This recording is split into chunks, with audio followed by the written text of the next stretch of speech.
জ্যোতির্ময়ী জগন্মাতার আগমন বার্তা।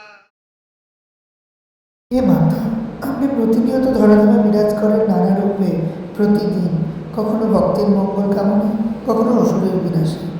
আমায় বলুন না আপনার প্রতিনিয়ত পূজিতা বাংলার ঘরে ঘরে রূপের কথা, যেখানে আপনি রোজ পূজিতা হন এক এক বিভিন্ন রূপে।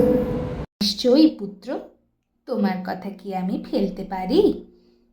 তবে শোনো আমার নানান রূপের কাহিনী, যাতে আমি প্রতিদিন পূজিতা হই মর্তলোকে।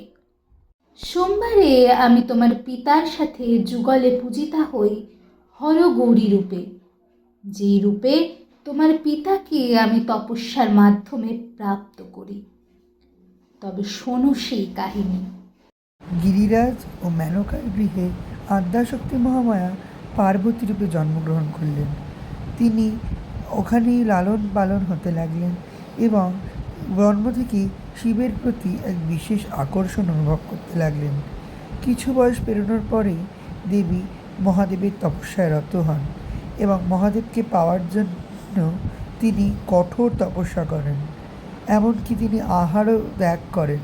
ক্রমে ক্রমে তিনি বিল্লপত্র এবং তারপর বিনা আহারে তপস্যা করতে লাগেন এক মনোযোগে। অনেক তপস্যার পর মহাদেব প্রকট হন তার তপস্যার ফল হিসেবে।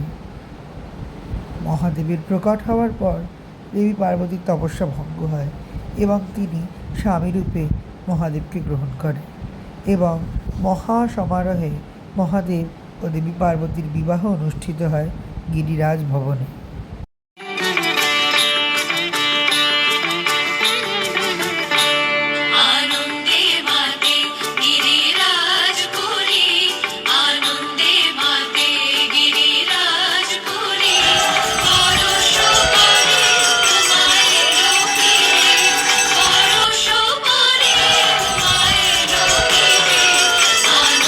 অপূর্ব মাতা, এবার আপনার সপ্তাহের বাকি দিনের পূজিতা রূপের কাহিনী বলুন আমায়। নিশ্চয়ই পুত্র। মঙ্গলবারে আমি পূজিতা হই দেবী মঙ্গলচণ্ডী রূপে, যে রূপে আমি ভক্তের মঙ্গল করি সদা সর্বদা। সেই রূপের কাহিনী কিছু এমন। ইন্দ্রসভায় নৃত্যের ভুল হওয়ার কারণে মহাদেবের অভিশাপে নীলাম্বর ছায়াবতী মর্তে ব্যাধ রূপে জন্মগ্রহণ করেন কালকেতু ও ফুল্লরা নামে। তাদের দিন রাত কাটতে লাগে অনেক কষ্টে। তারপর একদিন শিকারে গিয়ে পর্যাপ্ত খাদ্য না পাওয়ায় সে ধরে আনে এক গোসাপকে। সে গোসাপ ছিল আসলে দেবী চণ্ডী স্বয়ং।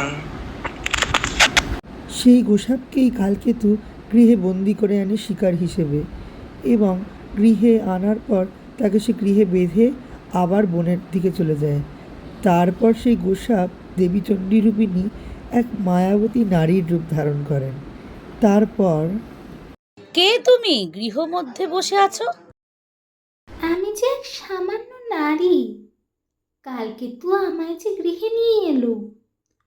তুমি বুঝি ফুল্লরা? আমি তোমার সতীন। এ কি বললে? স্বামী আমি থাকতে নিয়ে এলো আর এক সতীনকে ঘরে? এই মিথ্যাচারিণী, এই মুহূর্তেই নারীকে বধ করবে। আমি পিশাচিনী নই, আমি দেবী। তোমাদের 7 ঘড়া মোহর দিলাম, এই দিয়ে ভবিষ্যতে তোমরা গুজরাট নগরী প্রতিষ্ঠা মঙ্গলচণ্ডীর ব্রত প্রচার করো দিকে দিকে।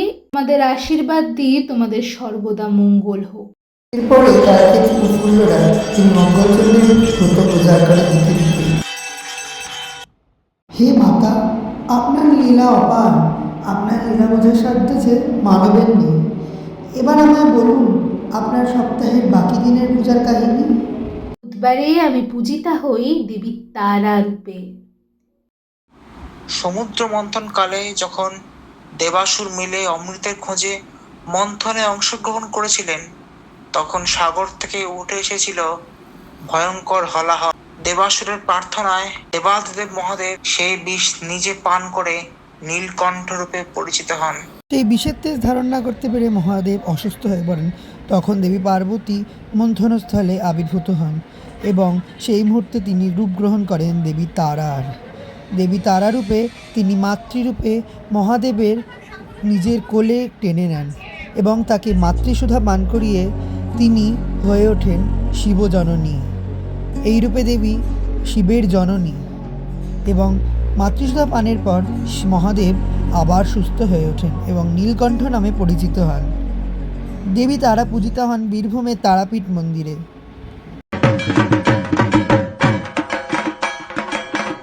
দেবী কালী সৃষ্টির আদি জননী, তার থেকে সৃষ্টি হয়েছে জীবের।